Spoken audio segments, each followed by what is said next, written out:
Alors, bienvenue dans la chaîne SVT plus Carbal, sur YouTube, pour le renforcement, bien sûr, des cours SVT pour les deuxièmes années, bac, option SVT et PC. Alors, aujourd'hui, on va parler donc de quels sont les mécanismes de la contraction musculaire. D'accord? Donc, quels sont les mécanismes de la contraction musculaire?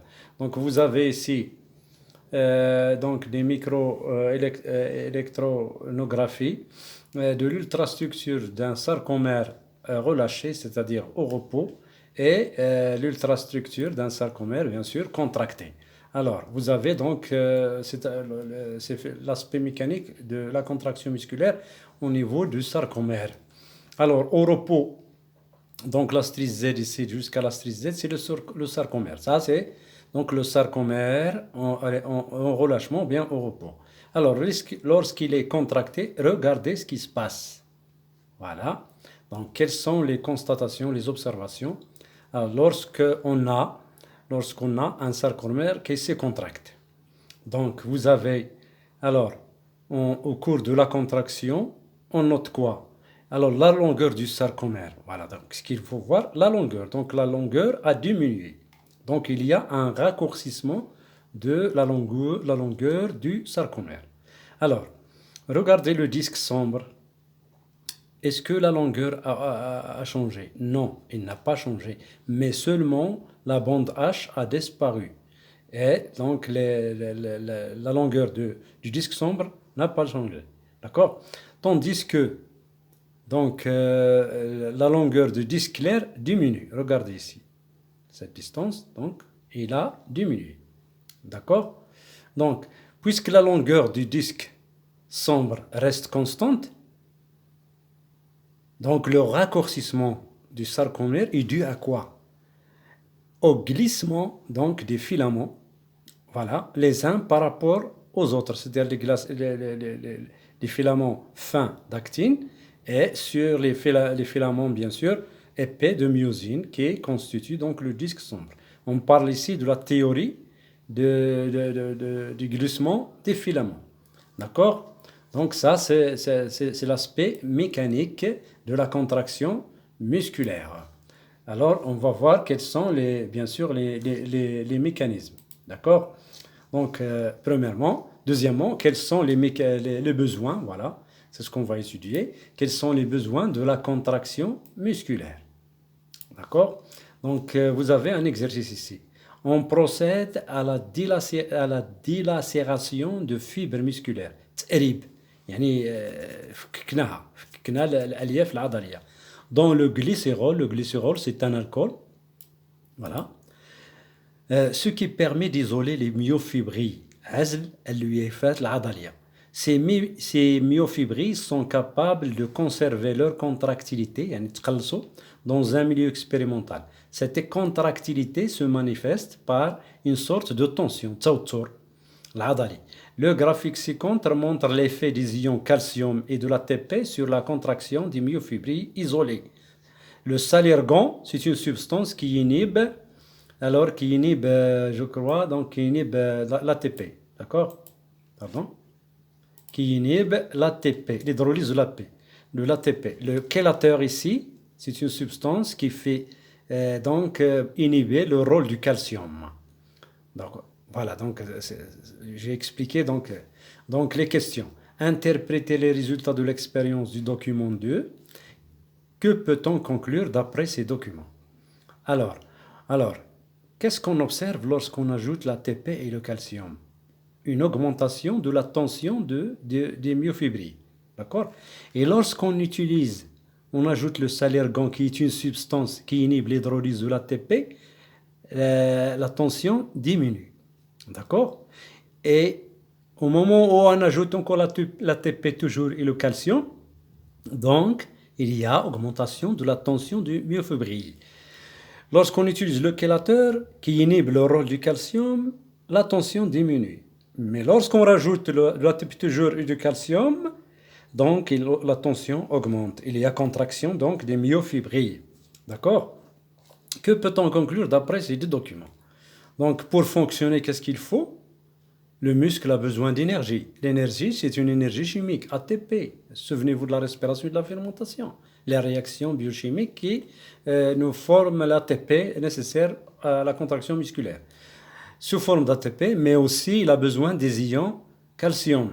Ces derniers, on va voir le rôle du calcium. Le rôle du calcium, c'est ils permettent de libérer les sites de fixation des myosines sur les filaments d'actine pour former ce qu'on appelle le complexe actomyosine.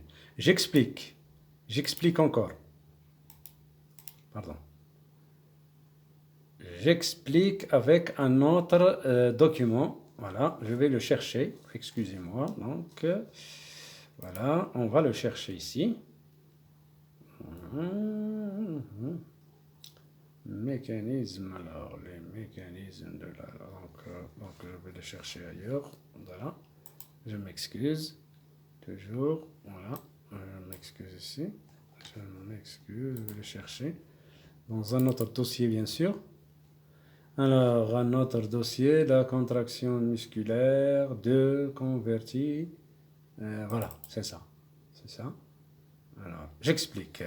Alors, vous avez, souvenez-vous des filaments d'actine. Vous avez donc la l'actine, voilà. Mais l'actine, il est relié à d'autres protéines, la troponine. La troponine et la tropomyosine. Alors, quel est le rôle de la troponine? C'est qu'il fixe le calcium.